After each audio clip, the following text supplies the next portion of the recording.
This is a request video from my friend Mark. He's asked about Shane's infamous guillotine. Shane's submitted a lot of people with his guillotine in competition, in MMA, in Jiu Jitsu, in gi and no gi. And he's put me to sleep with it a few times as well in training. All of our strangles here are done with a vacuum seal of the neck. Like the triangle we did a few weeks ago, our rear naked choke, everything we do is about vacuum sealing that neck, so then the pressure is required to choke is very minimal.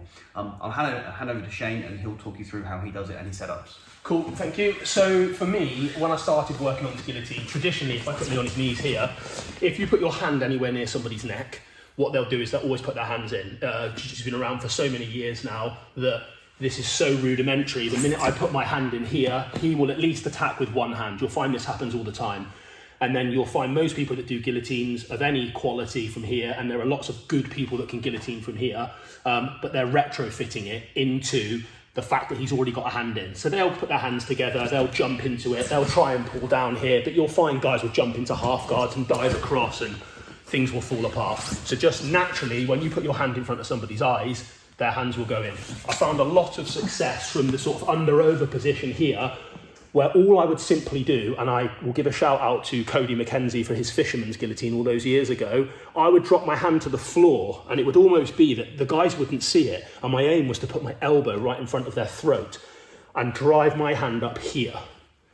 Yeah, later on we'll talk about him turning his head in and that becoming a problem, but I found my guillotine percentages went from about 20% success here, just with that adjustment, to about 60, 70%. So if you just learn to get your elbow almost like a front naked choke here, and get hands together in any configuration you want, even if he puts a hand in underneath here, it's very, very difficult for him to stop me finishing that choke and putting him to sleep. You can have your hand in whatever configuration. I started by putting my hand against my fist here. If he managed to get his hands in here, what I would have actually done here is sit him up, drop my foot in and fall back. And this goes up to stop him jumping over, because I had good black belts and brown belts jumping over.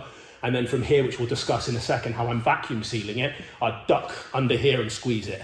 What I wouldn't do is put a lot of tension in it, because I don't need it, because it's like when you do a rear naked choke, you've done the vacuum seal, he just goes to sleep here. So when I'm doing this, I'm just almost blowing my bicep out, but you'll have to play with that, and if you need any questions, absolutely fine. So the vacuum seal, which was built because when you get up a level, so we've gone 20%, 60%, you almost turn it into a kill shot now.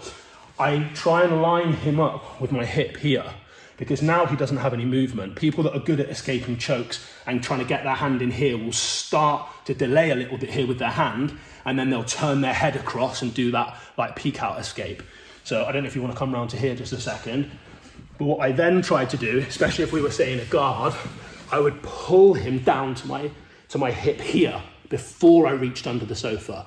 Yeah, so if we sit up and do this, here by my hip, so his ears lined up with my hip, down to the floor here, and then up and under, and he can feel that now, and he cannot move. His chin's trapped. I'm going to loosen it, because if I go here, I just tense my bicep, tap. I've done nothing in there.